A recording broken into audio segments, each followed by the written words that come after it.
লেখিকা অনিন্দিতা মুখার্জি সাহার ছাদ। হ্যালো বাবা, শুনছো? শুনতে পারছো? হ্যালো। ফোনটা নিয়ে একবার বাইরে একবার ভেতরে এই করে যাচ্ছে জয়া। ধুর, এমন একটা জায়গা টাওয়ারই পাওয়া যায় না। জয়ার বলা কথা মাটিতে পড়ার আগে ধরে নিল নিলয়। নীলাজিৎ শিকদার একটা বড় মাল্টিন্যাশনাল কোম্পানির মালিক। ঠিক কতটা বড় যদি বলতে হয় তাহলে বলে রাখা ভালো যে কলকাতার বুকে এই দুটো ব্রাঞ্চ, এছাড়া বিভিন্ন রাজ্যেও আছে ছড়িয়ে ছিটিয়ে কিছু। আরে থাকে তো এই গ্রামের ভেতরে। টাওয়ার পাওয়া এত সহজ? বউয়ের বাবার সম্পর্কে খুব ভালো মানসিকতা কোনোদিনও নিলয়ের নেই। সব সময় কথা উঠলেই গ্রাম্য, অন্ধকার, শিক্ষার অভাব এগুলো বলতেই থাকে। কি করবে জয়া? ছেড়ে দেবে বাবাকে? সম্ভব নাকি? সেই ছোটবেলায় মা চলে গেল, চাষবাস জমি এসব নিয়েই ব্যস্ত থাকা প্রতাপবাবু কেমন উদাসীন হয়ে গেলেন তারপরেই। সারাদিন নিজের খেয়ালে নিজের মতো, না ঠিকঠাক কাজ করতেন, না খাওয়া দাওয়া। মেয়ের দেখাশোনা তো অনেক দূর। জয়ার বয়সও তখন মাত্র 7.5। কি ভাগ্যিস ওর মাসি ওকে নিয়ে এসেছিল কলকাতায়।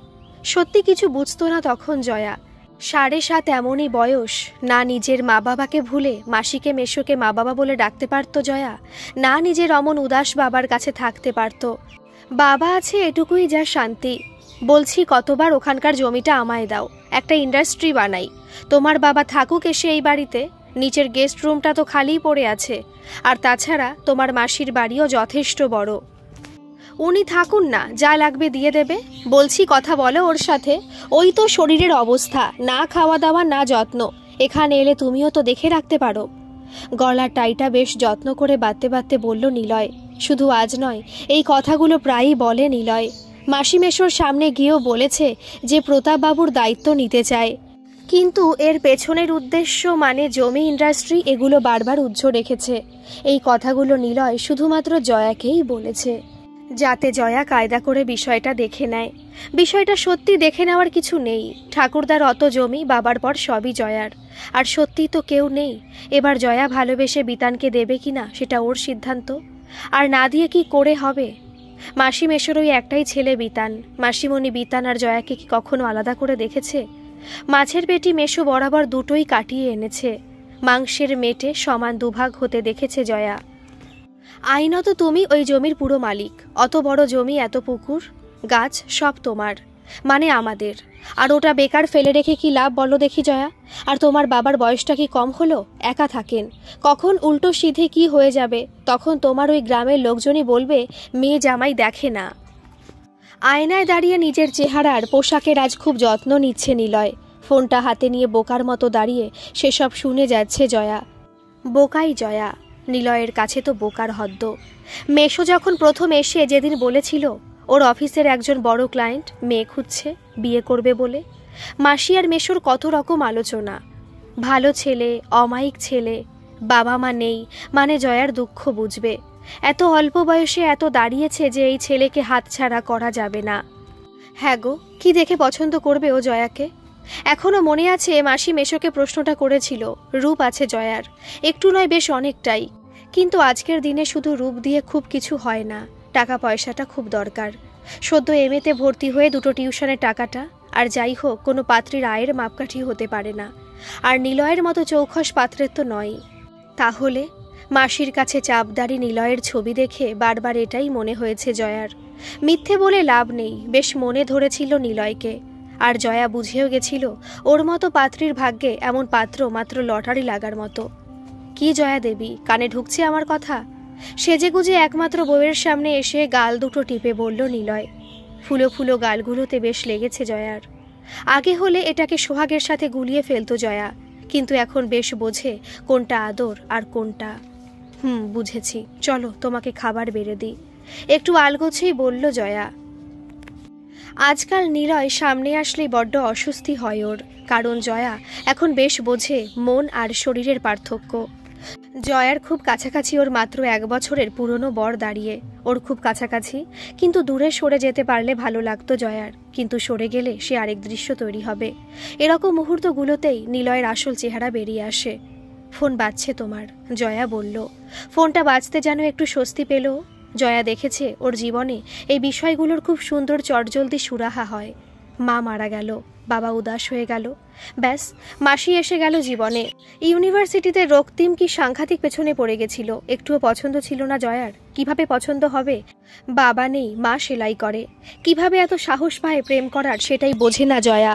আগে জানলে জয়া এক পাও এগোতো না, কারণ জয়া বুঝে গেছে ওর নড়বড়ে ভবিষ্যৎ যদি ঠিক করতে হয় বড়লোক জীবনসঙ্গীর দরকার।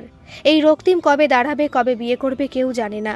সেই রক্তিমের হাত থেকে বাঁচার জন্য চলেও এসেছিল নিলয়, আর নিলয়ের হাত থেকে বাঁচতে এখন এই মুহূর্তে এই ফোনটা। হ্যালো অরিজিৎ, বলো সব অ্যারেঞ্জমেন্ট কমপ্লিট? জয়া দেখলো ওকে ছেড়ে দিয়েছে নিলয়, ফোনে মন দিয়েছে। জয়া নিজেকে গুছিয়ে খানিকটা পিছিয়ে গেল, কারণ এই সুযোগটা আর দেওয়া যাবে না ওকে। গুড, শোনো, গিফটগুলো রেডি তো? দেখো, আমার অফিসের লেডি কলিগদের সম্মান জড়িয়ে আছে, ওরা যেন খুশি হয়, ওরা আমার লক্ষ্মী। এক নাগারে বলছে কথাগুলো নিলয়। মেয়েদের নামে প্রশংসা করছে নিলয়। ওর অফিসের পার্ক স্ট্রিট ব্রাঞ্চটায় মোট 8 জন মেয়ে আছে, জানে জয়া।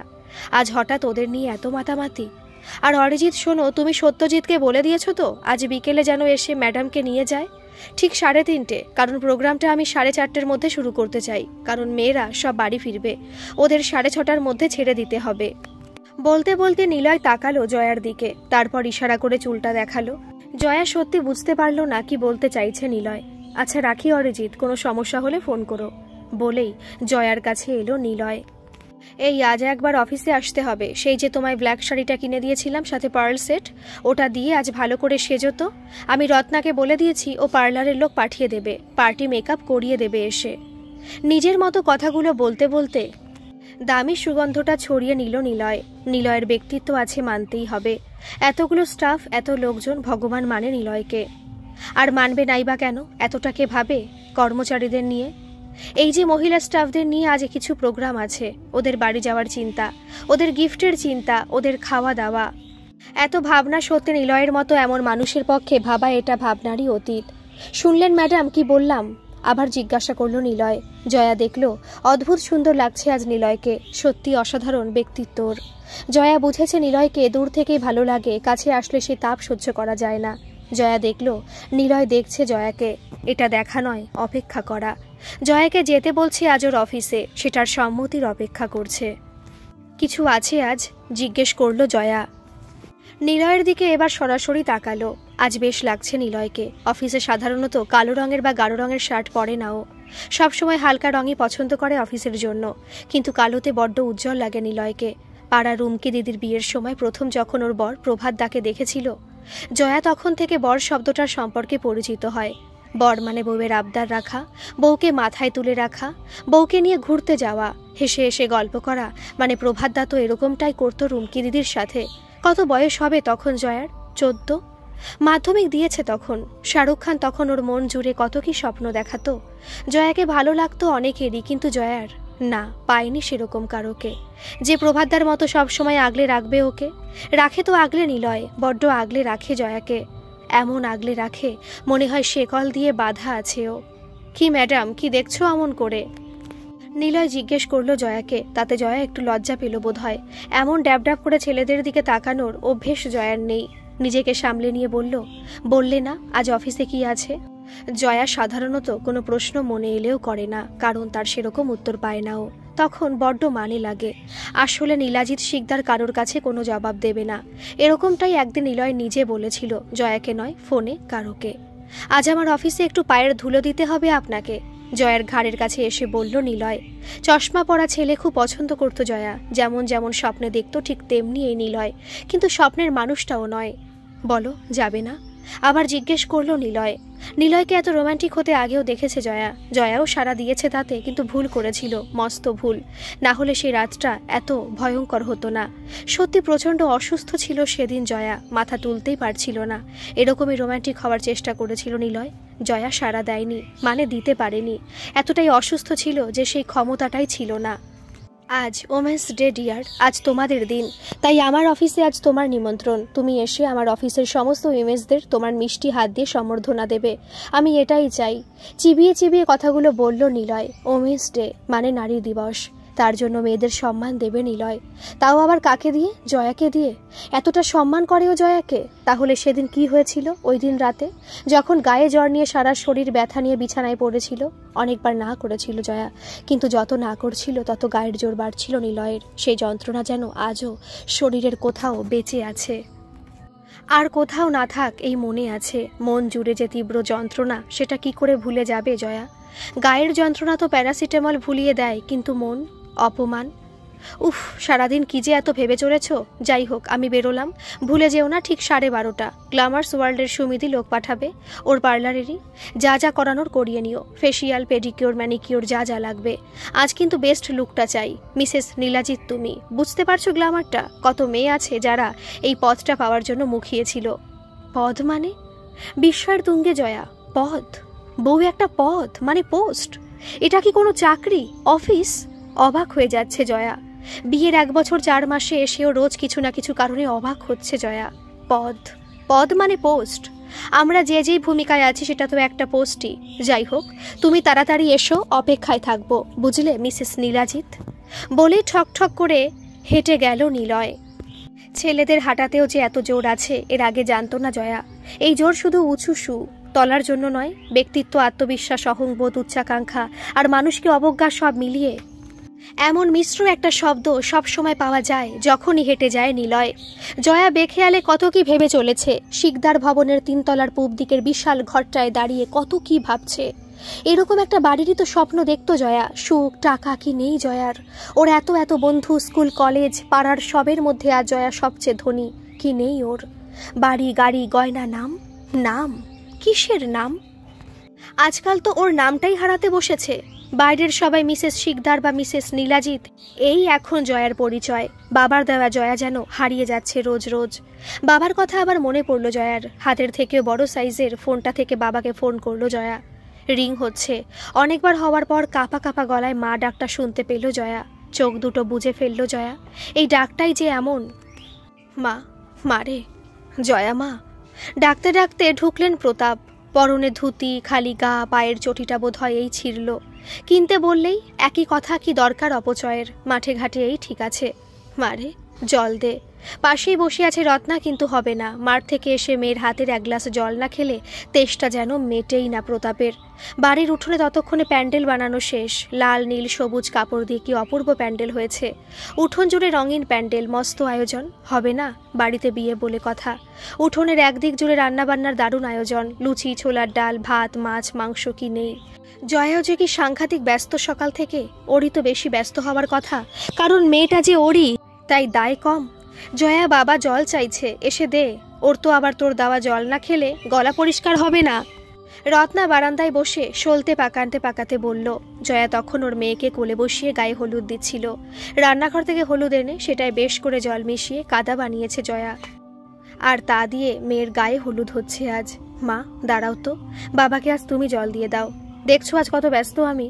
জয়ার কথায় গলা চড়ালো রত্না। ব্যস্ত না ছাই, আমার পরিষ্কার শাড়িগুলো বিছিয়ে নোংরা করছে। মেয়ের বিয়ে দেবে, দেখো সারাদিন জলা জমি ঘুরে গোল গোল পাতা এনে লুচি বানিয়েছে। জানো, জলা থেকে ছোট মাছগুলো ধরে মেরে মাছের ঝোল বানাচ্ছে। গুগলিগুলো নাকি মাংস। রত্না মুখ বেঁকিয়ে বেঁকিয়ে বলছে, আর হেসে গড়িয়ে যাচ্ছেন প্রতাপ। ছাড়ো গো, মেয়ে মানুষ খেলে নিক, একদিন তো নিজেরই সংসার হবে। তখন আর বালির ভাত না, দামি চালের ভাত বানাবে, নিজের হাতে আয়োজন করে দেখবে তোমাকে কেমন খেতে দেয়। প্রতাপের কথায় রত্না রেগে গেল। বলল, মেয়েকে এতটা আশকারা দিও না। তোমার আদরে মেয়ে কিন্তু ধরাকে সরাজ্ঞান করছে। বলে কিনা মেয়ের বিয়ে দেবে, কিন্তু ছেলের বাড়ি পাঠাবে না। মেয়ে বিয়ের পর এই বাড়িতেই থাকবে। কে দেখবে এত জমি বাড়ি? রত্নার কথায় আবার হেসে ফেলল প্রতাপ। এ তো ওরই কথা। ওই তো বলে মেয়েকে বিয়ে দেবে না। বিয়ে দিলেও এই বাড়িতে রেখে দেবে, দরকার পড়লে জামাই এসে থাকবে এই বাড়িতে। মেয়ে জামাই বউ সব স্বপ্ন কেমন ছাড়খাড় হয়ে গেল প্রতাপের। কি হয়েছিল আজও জানে না জয়া, শুধু মনে আছে পাশের পারুল পিসিমণি গিয়ে ডেকে এনেছিল স্কুল থেকে। জয়া চল মা, শিগগির চল, দেখবি চল, তোর মা জ্বলে যাচ্ছে। জয়া চল মা। পারুল পিসিমণির সাথে প্রায় কোনো রকমে দৌড়ে ফিরেছিল জয়া স্কুল থেকে। ততক্ষণে আগুন নিভে গিয়ে ছাই হয়ে পড়েছিল রত্নার শাড়িটা, ব্লাউজটা। রত্না মানে তখন একটা পোড়া কঙ্কাল। বিশ্বাস হচ্ছিল না জয়ার যে এটাই ওর মা, যে একটু আগে নিজের সাথে করে স্কুলে পৌঁছে দিয়েছিল। অসহায় লাগছে জয়ার। প্রতাপ মাটিতে মাথায় হাত দিয়ে বসেছিল। ছুটতে গেল জয়া। বাবা, ও বাবা, মা কোথায় গেল? চোখ মুখ ভয়ে শুকিয়ে গেছে ওর। কি হচ্ছে এসব? মারা গেছে মা? মারা যাওয়া মানে যে মানুষটা বিলুপ্ত হয়ে যাওয়া। সত্যি এর আগে জানতো না জয়া। মারে, তোর মা আমার ওপর অভিমান করে চলে গেল, ফুপিয়ে উঠল প্রতাপ। ওই কথাটার মানে আজও বোঝে না জয়া। বাবা মায়ের সম্পর্ক বরাবর ভালো জয়ার। কোনোদিন কথা কাটাকাটি পর্যন্ত হয়নি দুজনের। তাহলে কি হলো এটা? এত বছর পরও ভাবনাটা আসতেই অস্থির লাগছে জয়ার। ঝা চকচকে বর্তমানে দাঁড়িয়ে অমন একটা কালো অতীত সম্পর্কে ভাবতে একদম ভালো লাগে না জয়ার। বর্তমানটা যাই হোক, ওটাকে অস্বীকার করার ক্ষমতা জয়ার অন্তত নেই। এত প্রাচুর্য, এত ঐশ্বর্য কোনোদিন পেত না জয়া রতনপুর গ্রামে। বারবার ফোনটা ডিসকানেক্ট হয়ে যাচ্ছে। সময়টাও এগিয়ে আসছে। একটু পরেই পার্লারের লোক আসবে জয়াকে সাজাতে। কি না, বিকেলে বরের অফিসের পার্টিতে যাবে, ওমেন্স ডে পার্টি। কোনোদিনও ভাবতে পেরেছেও যে এমন পার্টির জন্য লোকজন সাজাতে আসবে? কখনো না। জয়ার জন্য তো নয়ই, তবে আসে লোকজন। মিসেস নীলাজিতের জন্য আসে পার্লারের লোক সাজাতে। সত্যি এটা একটা পোস্ট, বেশ দামি পোস্ট। আর এই পোস্টটা পাওয়ার জন্য যদি একটু মান অপমান চলে, চলুক না, ক্ষতি কোথায়? যা করার ঘরেই তো করছে নিলয়, চার দেওয়ালের মধ্যে। জনসমক্ষে তো কখনো কিছু করেনি। যদি সেরকমই উদ্দেশ্য হতো তাহলে আজ কখনোই জয়াকে ডাকতো না নিলয় অত বড় অনুষ্ঠানে। এত সুন্দরী শিক্ষিত সব মেয়েরা কাজ করে ওর অফিসে। একটু লজ্জাই লাগছে জয়ার। কি বলবে, কি করবে, কিভাবে যাবে, কিভাবে উঠবে মঞ্চে? একটু যেন নার্ভাস লাগছে। আসলে ওই চাকরি করা মেয়েগুলোর মাথার ওপর ছাদটা খুব শক্ত হয়, খুব শক্ত হয় পায়ের তলার জমি। আসলে ওরা জানে দিনের শেষে ওদের নিজেদের খাটনির একটা মূল্য পাবে ওরা, আর ওদের সেই মূল্যটা দেয় নিলয়। নিলয় যে কিনা রাতে বাড়ি ফিরে জয়ার গন্ধ নেয়, জয়ার টানে সারাদিন, শেষে রাতে বাড়ি ফিরে আসে। তাহলে জয়াও বা কম কি? যখনই ভাবনার মোড় পরিবর্তন হয়, নিজের দাম যেন মানুষ নিজেই পেয়ে যায়। কেনই বা খাটতে যাবে জয়া? কি দরকার? যার বরের এত টাকা, এত লোকের ভাতের দায়িত্ব নেয়, যে তার বউ বাইরে খাটতে গেলে অসম্মান হবে মিসেস নীলাজিতের। জয়া দেখলো খারাপ লাগছে না এই পোস্টটা। আসলে ভার থাকলে তার পেছনের গল্পগুলো যতই কালো হোক খারাপ লাগে না। হঠাৎ কেমন যেন ভালো লাগতে শুরু করেছে সবটা। সব নিলয়কে, নিলয়ের ঘরটাকে, নিলয়ের ব্যক্তিত্ব, রাতে নিলয়ের জোর করা। সেদিনের রাতটা আবার মনে পড়ল জয়ার। না, এখন আর খারাপ লাগছে না, বরং নিলয়ের গন্ধটা নাকে আসতেই গাটা শিরশির করে উঠল জয়ার। হঠাৎ খেয়াল হলো হাতের বড় ফোনটা বাজছে। সুন্দর একটা ভাবনার ফাঁকে কেমন একটা একঘেয়ে লাগলো ফোনের আওয়াজটা। ফোনটা নজরে আসতেই দেখলো বাবা। নামটা দেখে মনটা ছটফট করে উঠল জয়ার। সকাল থেকে না হলে 5 বার কল করেছে। প্রতিবারই মা, বল মা ছাড়া আর কিচ্ছু শুনতে পায়নিও। এবার প্রতাপ নিজে কল করেছে, মানে কথা হবে, মানে কথা বলবে বলেই ফোনটা করেছে। বাবা বলো, কি খবর বলো তো তোমার? সকাল থেকে ফোন করছি তোমায়, যোগাযোগ করতেই পারছি না। একটু যেন রেগেই বলল জয়া। জয়ার ইচ্ছে করে না বাবার ওপর জোরে কথা বলতে। সারাদিন একা থাকে, কি খায়, কোথায় যায়, কিচ্ছু জানে না জয়া। মা চলে যাওয়ার পর মাসি একরকম জোর করে নিয়ে এসেছিল জয়াকে, কিন্তু একবারও বাধা দেয়নি প্রতাপ। মায়ের পর যদি সন্তানের ওপর আর কারোর অধিকার থাকে সেটা শুধু বাবার। কিন্তু বাবার থেকে তো ওই ভরসাটাই পাইনি যে জোর করে থেকে যাবে। মারে, কি সাংঘাতিক কাণ্ড রে মা, সকাল থেকে খুব বিপদ আমার। প্রতাপ খুব উত্তেজিত হয়ে বলল। বাবার বিপদ মানে? জয়া সতর্ক হলো। কি হয়েছে বাবা তোমার? শরীর ঠিক আছে তো বাবা? ও বাবা, মা তো সে কবেই চলে গেল। তুমি যদি এরকম করো আমি কি নিয়ে বাঁচি বলো তো? মেয়ের গলায় ভয় দেখে একটু সামলে নিয়ে প্রতাপ বলল, আমি ঠিক আছি রে মা, আমি ঠিক আছি। আমি ঠিক না থাকলে হবে? তোর দাদুর এত জমি কি হবে? আমি বুকে আগলে রাখবো, কিন্তু কিছু মানুষ রাখতে দিচ্ছে না রে মা। আজ সকাল থেকে দেখছি কিছু অচেনা মানুষ এসে মাপঝোঁক করছে। কার আবার আমার এই জমির ওপর নজর পড়েছে বলতো? প্রতাপের গলাটা ধরে এসেছে, আর সেই শব্দের আগে গা জ্বলে যাচ্ছে জয়ার। এই এক জমি জমি করে মা বাবার মধ্যে ঝামেলা, জয়া আর নিলয়ের মধ্যে ঝামেলা। নিলয় ঠিক বলেছে, ওই জমিটা ওকে দিয়ে দিলে ওই জলা জমি থেকেও সোনা উপড়ে আনবেও। এই গুণ শুধু নিলয়েরই আছে। মনে আছে জয়ার, মা বাবার কোনো ঝামেলা না থাকলেও জমি নিয়ে টুকরো টুকরো কথা কাটাকাটি হতেই থাকতো। খুব ছোট তখন জয়া, অত কিছু বুঝতো না, কিন্তু এটা বুঝতো রত্নার পুড়ে যাওয়ার কারণ নিশ্চয়ই ওই জমি নয়। সে যাই হোক, ওই কাটা ছেঁড়া আর এতদিন পর দরকার নেই। প্রতাপ বড্ড একগুঁয়ে আর জেদি, এটা এখন বেশ বোঝে জয়া। বাবা, তুমি ওই সব জমি ছাড়ো তো। জমি জমি করে তো অনেক হলো, ওসব ছেড়ে চলে এসো আমার কাছে, একটু যত্ন নাও নিজের। সারা জীবন তো অনেক খাটলে, আর না, এবার এসো আমার কাছে। জয়া মাতৃস্নেহে বলল কথাগুলো। বাবা তো এখন ছেলেই হয়ে গেছে জয়ার। ঠিক বলে নিলয়, লোকে কি বলবে যদি বাবাকে এখন না দেখে? লোকের কথা ছেড়ে দিলেও ও নিজেকে কি জবাব দেবে? আর নিলয় পরের ছেলে, ও যদি বাবাকে দেখার জন্য কিছু শর্ত রাখে, ক্ষতি কোথায়? বাবা, জমিটা তোমার জামাইকে দিয়ে দাও, ও কারখানা বানাবে, দেখবে তোমার বাবার জমির অযত্ন হবে না। জয়া কিছু না ভেবেই বলে দিল কথাগুলো। কখনো না, প্রাণ থাকতে না। আমার বাবার জমি আমি কারুকে দেব না। তোর মা এই অন্যায় আবদারে শেষ হয়েছে। আমি কিন্তু এই অন্যায় আবদার তোর মুখে শুনবো না। কেমন হিংস্র শোনালো গলাটা প্রতাপের। মা মানে? মা কি করেছিল বাবা? খুব সাবধানে জিজ্ঞেস করলো জয়া। প্রতাপ নিজেকে গুছিয়ে বলল, তোর মায়ের আবদার ছিল জমির কিছুটা তোর মামাকে দিতে হবে, সেই নিয়ে রাগ। বলেই থামলো প্রতাপ। জয়ার মনে পড়ল মামার কথা। মা আর মাসির সৎ ভাই মাঝে মাঝে এসেই মায়ের ওপর চোটপাট করতো। আবছা মনে পড়ে জয়ার সেসব। বাবা, আমি মায়ের মতো অন্যায় আবদার করছি না। অত জমি তুমি মরে গেলে তো সব লুটে পুটে খাবে। এই তো দেখো কারা সব মাপঝোঁক করতে এসেছে লুকিয়ে।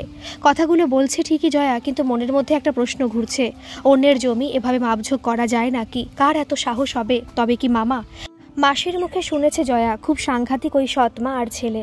মেশো তো যথেষ্ট ভালো চাকরি করে, তাই মাসিকেও মুখো হতে দেয়নি। আরও আলগা হয়ে গেছে সম্পর্ক। না, এটা কিছুতেই হতে দেবে না জয়া। জমি যদি নিতেই হয় সেটা নিলয় নেবে। পরে বলে কয়ে বিতানকেও কিছুটা পাইয়ে দেবে জয়া। জয়া বললে, নিলয় নিশ্চয়ই না করবে না। মারে, দাদুর তোর ইচ্ছে ছিল গ্রামে একটা ভালো স্কুল হোক, নার্সিং হোম হোক, কিন্তু সে তো অনেক টাকা রে মা। ভেবেছিলাম কিছুটা টাকা জমিয়ে বানাবো, কিন্তু কোথায় কি, টাকার মুখ দেখতেই পাই না। কত খাটতাম আগে, তোর মার আগে দুঃখে আমায় হারিয়ে দিয়ে চলে গেল। কেঁদেই ফেলেছে প্রায় প্রতাপ। সত্যি নিজের চোখে দেখেছে জয়া কি সাংঘাতিক খাটত প্রতাপ। সারাদিন কষ্ট করছে, মাঠে ঘাটে রোদে জলে। আচ্ছা, ও যদি অনুরোধ করে তাহলে নিলয় নিশ্চয়ই গ্রামে একটা নার্সিংহোম আর একটা স্কুল খুলে দেবে। এতদিন যা ভেবেছে, কিন্তু আজ বুঝেছে জয়া, নিলয় মানুষটা মোটেই খারাপ নয়, হতেই পারে না। যে উইমেন্স ডেতে মহিলাদের এত সম্মান দেয়, সে নিশ্চয়ই বউয়ের কথাও ভাববে, শুনবে, এটুকু বিশ্বাস করতেই পারে জয়া। বাবা, ও বাবা, আমি যদি তোমার স্বপ্ন পূরণ করি, আমি যদি দাদুর নামে, ঠাম্মার নামে, মায়ের নামে স্কুল, নার্সিংহোম খুলি। জয়ার কথায় শান্ত হয়ে গেল প্রতাপ।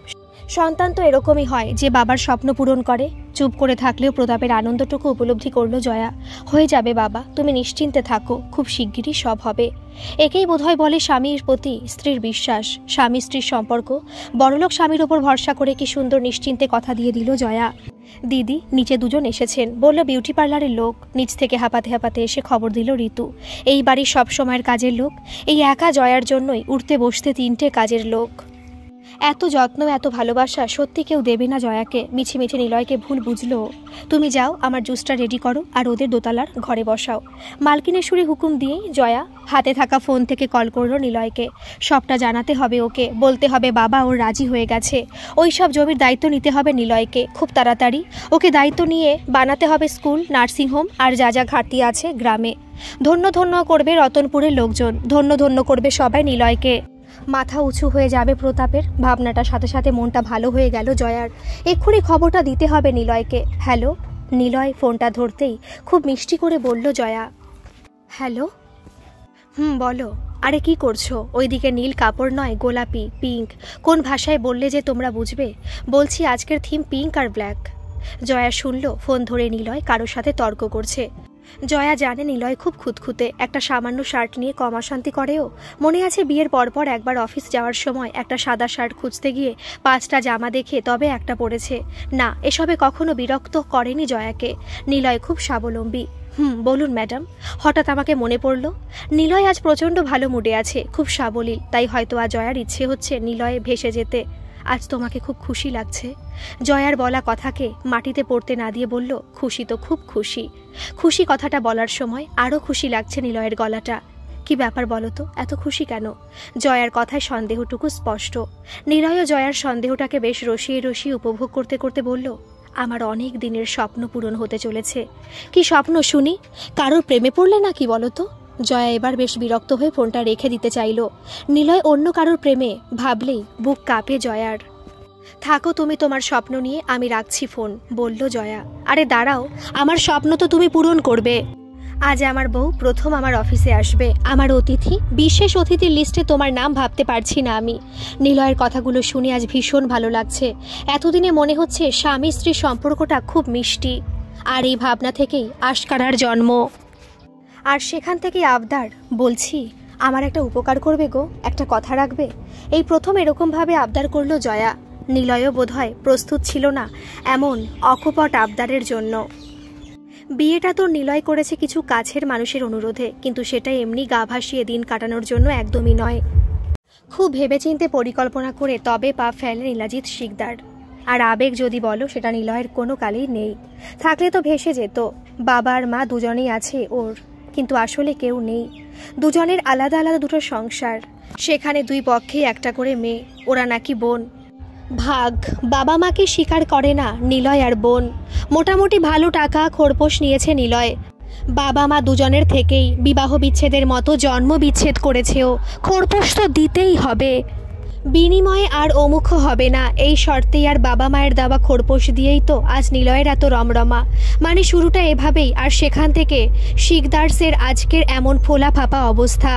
আরও ছাড়িয়ে যাবে শিকদার্স। বাবার দেওয়া মোটা টাকার একটা অংশ শিকদার্সে আছে, তাই তো নামটাকে রেখে দিয়েছে নিলয়। নিলয় বিশ্বাস করে যে প্রত্যেকের দানের একটা অনুদান আছে, কারোর থেকে অকারণে কিছু নেয় না নিলয়। তাই তো আজ শিকদার্স, না হলে তো কত নামই ভেবেছিল নিলয়। শুধু বাবার ইনভেস্টমেন্ট আছে, তাই নামে তাকে বাঁচিয়ে রাখা আর কি। এই শুনছো, আবার বলল জয়া। নিলয় বলতেই জয়া বলল, আমার সাথে একদিন রতনপুর যাবে গো, ওখানকার জমিগুলো নিয়ে এবার ভাবতে হবে। হঠাৎ জিজ্ঞেস করলো নিলয়। বাবা ফোন করে বলল কারা যেন জমি মাপঝোঁক করতে এসেছে। জয়ার গলায় বড্ড চিন্তা বোঝা গেল। চুপ করে আছে নিলয়। শুনছো, যাবে তো? তুমি একটু দায়িত্ব নাও না জমিগুলোর। জয়ার এমন লোভনীয় প্রস্তাবেও চুপ হয়ে আছে নিলয়। যাবে তো? বাবার খুব ইচ্ছে ওখানে নার্সিংহোম আর স্কুল খোলার। তুমি একটু বাবাকে সাহায্য করো না গো। বউরা বোধহয় এভাবে আবদার করে স্বামীর কাছে। সে বিষয়ে খুব কিছু জ্ঞান নেই ওদের দুজনের কারোরই, তাই হয়তো সেভাবে সাড়া দিতে পারছে না নিলয়। সত্যি কি অনভ্যাসের ফল, নাকি অন্য কোনো ব্যাপার? ঘড়িতে 3টে বাজে প্রায়। একটা ফেসিয়াল আর ব্যাক ম্যাসাজ দিতে দিতেই ঘন্টা 3 কেটে গেল। সকালে খাওয়া বলতে ওটস আর ফ্রুট জুস। মাসির বাড়িতেও সকালে লুচি, পরোটা, চিড়ের পোলাও, কত রকম খাওয়া। কিন্তু এই বাড়িতে এসে সবকিছু ভীষণ মাপা মাপা। জলখাবার মানে ওটস, কর্ন, সাথে শরীর চর্চা। মিসেস নীলাজিৎ হবে ফিট অ্যান্ড স্লিম। দুপুরে রান্নার মেনুও নিলয় ঠিক করে বলে যায়। অবশ্য জিজ্ঞেস করে জয়াকে অতিথি আপ্যায়নের মতো, কিন্তু আজ যেন একটু একটু সাহস পাচ্ছে জয়া কর্তৃত্ব করার। মনে হচ্ছে এই এত বড় সংসারটা ধরার সময় এসে গেল। নিলয় এখন অনেকটা স্বাভাবিক, হয়তো ও স্বাভাবিকই ছিল। আসলে জয়া মিশতে পারেনি, নিজেকে সবসময় একটা মোড়কে আটকে রেখেছে। ও তো পারতো ছাদের বাগানে শখের হলুদ গোলাপ লাগাতে, বা সকালে বানাতেই পারতো ময়দার লুচি, সাথে সাদা আলুর চচ্চড়ি, কিংবা দুপুরে সাদা ভাত আর খাসির মেটে চচ্চড়ি। ওই তো কখনো বলেনি যে ওর কি চাই। যা চাই সেটা না পেলেও অতিরিক্ত অনেক কিছু পেয়েছে, যেটা অনেকেই পায় না। কিন্তু এখন বোধহয় সময় হয়েছে অতিথি থেকে বাড়ির কর্ত্রী হওয়ার। মাসি বলে তো মেয়েদের নজর না থাকলে পরিবার আর পরিবার থাকে না, কিন্তু নিলয় বড্ড গোছানো। আসলে ছোট থেকেই যে একা বড় হয়েছে, মা বাবা ছাড়া জয়াও বড় হয়েছে, কিন্তু মাসি মেশো আগলে রেখেছিল ওকে, বুঝতে দেয়নি অভাবটা। অথচ নিলয় সারা জীবন কাটিয়ে দিল হস্টেলে, মা বাবা থেকেও নেই। ভাবনাটা আসতেই বড্ড কষ্ট হলো জয়ার। রাজি হয়েছে নিলয় রতনপুরে যেতে, বলেছে যাবে, নিজে দাঁড়িয়ে দেখে আসবে। স্কুল, নার্সিংহোম যেমন যেমন জয়ার বাবার ইচ্ছে তেমনটাই হবে বলেছে নিলয়। ভীষণ ভালো মানুষ এ নিলয়, বাবার সাথে দারুণ জমবে। নিয়ে যাবে জয়া নিলয়কে পারুল পিসিমণির বাড়ি, ওর স্কুল, রহিম চাচার বাগান। গ্রামের ভাবনা ভাবতে বসলে আর কিছু খেয়াল থাকে না যেন জয়ার। ওদিকে কতক্ষণ ধরে ফোনটা বাজছে। পার্লারের মেয়ে দুটো খেতে গেছে, ফিরে এলে সাজতে বসবে জয়া। তাড়াতাড়ি ফোনটা হাতে নিয়ে দেখলো মাসি। এই সময় একবার ফোন করে শুক্লা, শুধু জিজ্ঞেস করে খেয়েছিস? কি খেলি? হ্যাঁ মাসিমণি বলো। জয়া ফোন ধরতে চাপা গলায় শুক্লা বলল, নিলয় কই রে? এ আবার কি প্রশ্ন? ও তো অফিসে, এই সময় তো ওখানেই থাকে। ফেসিয়ালের পর সোনার দুল দুটো কানে পড়তে পড়তে বলল জয়া। অফিসে খুব চিন্তিত লাগলো গলাটা শুকলার। কিছু হয়েছে মাসিমণি? মেশো ঠিক আছে? মায়ের হঠাৎ জ্বলে যাওয়ার ঘটনার পর জয়ার যেন সবসময় মনে হয় এই বুঝি আবার কিছু হলো, আতঙ্কে থাকে সব সময়। না, মেশো ঠিক আছে। গ্রাম থেকে তোর পারুল পিসি ফোন করেছিল, বলল নিলয় নাকি আজ লোক পাঠিয়েছে জমিগুলো মাপঝোঁক করার জন্য। জামাইবাবু খুব চিৎকার করার পর নাকি ওরা বলেছে কলকাতা থেকে এসেছে ওর জামাইয়ের লোক, মদ ফ্যাক্টরি হবে ওখানে। কি বলছে এসব মাসিমণি? হতেই পারে না। কই বাবা তো কিছু বলল না? জিজ্ঞেস করলো জয়া। জামাইবাবু অসুস্থ হয়ে গেছিল, ধরে বাড়ি নিয়ে গেছিল সব, তখন নাকি লোকগুলো বলেছে এটা নাকি অন্যের জমি নয়, ওর মেয়ের মত নিয়েই ওরা এসেছে। তাই বলছি, তুই কি কিছু জানিস? আমার মত? বিড়বিড় করলো জয়া। সকালে তো বলল যে ওর সাথে যাবে রতনপুরে, বাবার ইচ্ছেই শেষ ইচ্ছে। তাহলে কি এসব? পা দুটো কাঁপছে জয়ার। মাসিমণি একটু রাখো তো ফোনটা, বলেই ফোনটা কেটে দিল জয়া। আয়নার সামনে দাঁড়িয়ে আছে ও। ফেসিয়ালের পর খুব চকচক করছে মুখটা জয়ার, কিন্তু আয়নার প্রতিবিম্বটা এত ঝাপসা কেন? কি সাংঘাতিক বোকা হয়ে গেল! এতটা বিশ্বাসঘাতকতা! এই জন্যই কি সেদিন রাতে জোর করে বলল তুমি তো আমার লাকি চার্ম? রাগে দুঃখে কান্নায় এসে যাচ্ছে জয়ার। এক্ষুনি একটা ফোন করতে হবে। হয়তো সিদ্ধান্ত নিয়েছিল, কিন্তু পরে জয়ার বাবার ইচ্ছেটা শুনে সিদ্ধান্ত বদলেছে। জানতে হবে সত্যিটা। জয়া তাড়াতাড়ি ফোনটা করতেই একেবারে ফোন ধরল নিলয়। ইয়েস ডার্লিং, তুমি কি লোক পাঠিয়েছিলে রতনপুর গ্রামে? জিজ্ঞেস করলো জয়া। আজ আর কোনো ভনিতা নয়, যা হবে সরাসরি। একটু থেমে বলল নিলয়। পাঠালাম তো। একটা সরকারি প্রজেক্ট হবে, জমিটা লাগবে। তুমি তো সরকারি প্রজেক্ট চাইছিলে, স্কুল, নার্সিংহোম। তোমার কথা মতোই তো করছি। একটু যেন শান্ত হলো জয়া। তাহলে ওই ভুল? সত্যি তো, ওই তো বলেছিল করতে এসব। জয়া, তুমি শনিবার নয় কালই চলো, আমি যাব, নিজের চোখে দেখে আসবো সবটা। আজ দিনটা খুব ভালো জানো জয়া, সব সুন্দর হচ্ছে। আমার প্রজেক্টটার জন্য যা যা লাগবে সবটা পেয়ে যাব রতনপুরের গ্রামে। বলেই যাচ্ছে নিলয়। কি সাংঘাতিক আবেগ গলায়। থ্যাংক ইউ জয়া, তুমি না থাকলে এটা হতো না। এখন শুধু লাইসেন্স পাওয়ার অপেক্ষা। কিসের লাইসেন্স? থামিয়ে জিজ্ঞেস করলো জয়া। বার, একটা বারের জন্য সরকারি অনুমোদন। বারটা হলে ওই টাকায় 2 বছরের মধ্যে স্কুল, নার্সিংহোম সব হবে। কি সুন্দর স্বপ্ন দেখাচ্ছে নিলয় জয়াকে। আচ্ছা, জয়া কি সেই 7.5 বছরের বাচ্চা? চোখ বন্ধ করলো জয়া। মায়ের আগুনে ঝলসানো চেহারাটা ভেসে উঠল। ফোনে অনেক কিছু বলছে নিলয়। কেটে দিল ফোনটা জয়া। চুপ করে আছে জয়া, অনেকক্ষণ চোখ বন্ধ করে আছে। কি করবে ও এখন? চুপ করে যাবে? যা হচ্ছে হতে দেবে? 1 বছরের এত সুখ, এত আরাম, কিন্তু বিশ্বাস, ভালোবাসা? চোখ খুলল জয়া। ছাদের বাগানটা এখান থেকে দেখা যাচ্ছে। এবারের এটা খুব পছন্দের জায়গা জয়ার। ওখানে গেলে নিজেকে কেমন কাদম্বরী দেবীর মতো লাগে। মনে হতো এটা ওর নন্দন কানন। কত কথা বলতো ক্যাকটাসগুলোর সাথে। বড় অদ্ভুত লাগে জয়ার যে এত বড় বাগান অথচ কোনো ফুল নেই, শুধুই কাঁটা। কি করবে ও? আরেকটা কাদম্বরী দেবী হবে? কাদম্বরী দেবীর সুইসাইড নোট মনে পড়ল জয়ার। তাও তো কাদম্বরী দেবীর দেওর ছিল, বিশ্বকবিতার কলমে বাঁচিয়ে রেখেছিলেন তার নতুন বউঠানকে। কিন্তু জয়া মায়ের মতো, কাদম্বরী দেবীর মতো আত্মঘাতী হলে কি হবে? কেউ জানবে না, ভুলে যাবে সব, সবাই ভুলে যাবে। হয়তো মৃত বউয়ের দুঃখটাই তখন অস্ত্র হবে ধুরন্ধর নিলয়ের। ম্যাডাম, আমাদের হয়ে গেছে, আপনি রেডি তো মেকআপের জন্য? মেয়ে দুটো দাঁড়িয়ে সামনে। আজ ওমেন্স ডে, আজ দিনটা কিছুতেই এভাবে শেষ করা যাবে না। সাজবো বলেই চেয়ারে বসলো। আপনি কি কোনো মেকআপ দেখে রেখেছেন কীরকম সাজবেন? মেয়েটার কথাই একটু ভেবে গুগল সার্চ করে বের করে আনলো লক্ষ্মীবাইয়ের ছবি। অস্পষ্ট একটা ছবি দেখিয়ে জয়া বলল, মেকআপ যাই হোক, চোখ দুটোয় যেন আগুন থাকে। মেয়েগুলো চরম অবাক। এ আবার কি? কোথাকার এক ইতিহাসের ছবি। এই ওর মুখের দিকে তাকালো, তুতলে জিজ্ঞেস করলো, শাড়ির রং? জয়া বলল, সাদা। সাদা রংটাই ভালো, কারণ আজকের পর লালের আর চিহ্ন থাকবে না জয়ার জীবনে। ওমেন্স ডের প্রোগ্রামেই আজ অসুর বধ করবে জয়া, বলবে নিলয়ের আসল চেহারা। কিন্তু কি হবে? কেউ বিশ্বাস করবে কি? ওই মেয়েগুলোর চোখে তো নিলয় ভগবান। ওখানে কেউ বিশ্বাস করবে না যে নিলয় কি, বরং আরও খারাপ হবে। তার থেকে রতনপুর যাবে জয়া। গ্রামের সবাইকে বোঝাতে হবে জয়া মানে ওই জমির মালকিন। প্রাণ থাকতে মদের কারখানা হতে দেবে না ওই গ্রামে, দূষিত হতে দেবে না এই রতনপুরের হাওয়া। আগে এইটুকু বন্ধ হোক, তারপর বাকি স্বপ্নগুলো হবে। দরকার পড়লে গ্রামের মাথাদের ধরতে হবে, বোঝাতে হবে জয়া ওদের শত্রু নয়। আজই যাবে জয়া এক যোদ্ধার সাজে, বাবার মেয়ের সাজে, গ্রামের লোকজনের শুভাকাঙ্ক্ষীর সাজে, আর সব শেষে নিলয়ের শত্রুর সাজে। সাজাও সাজাও, তাড়াতাড়ি সাজাও, ভুলে যেও না চোখে যেন আগুন থাকে, যুদ্ধ করার আগুন। বলেই চোখ দুটো ওপরে করলো জয়া, চোখে আঁকা হবে। কিন্তু নিজের চোখেই দেখতে পারছে জয়া ওপরের ছাদটা থেকে রঙগুলো খসে পড়ছে, ফ্যাকাশে হয়ে গেছে, ফাটলও ধরেছে। চোখটা বন্ধ করে নিল জয়া, গুনগুন করে ধরল, মহারাজ একই সাজে এলে হৃদয়পুর মাঝে, চরণতলে কোটি শশী সূর্য মোরে লাজে, গর্ব সব টুটিয়া মূর্ছি পরে লুটিয়া, সকল মম দেহ মন বিনা সমবাজে। আমি কাদম্বরী নই, আমি লক্ষ্মী বায়ু নই, আমি জয়া। জয় যার লক্ষ্য, প্রাণ থাকতে হার মানে না জয়ারা।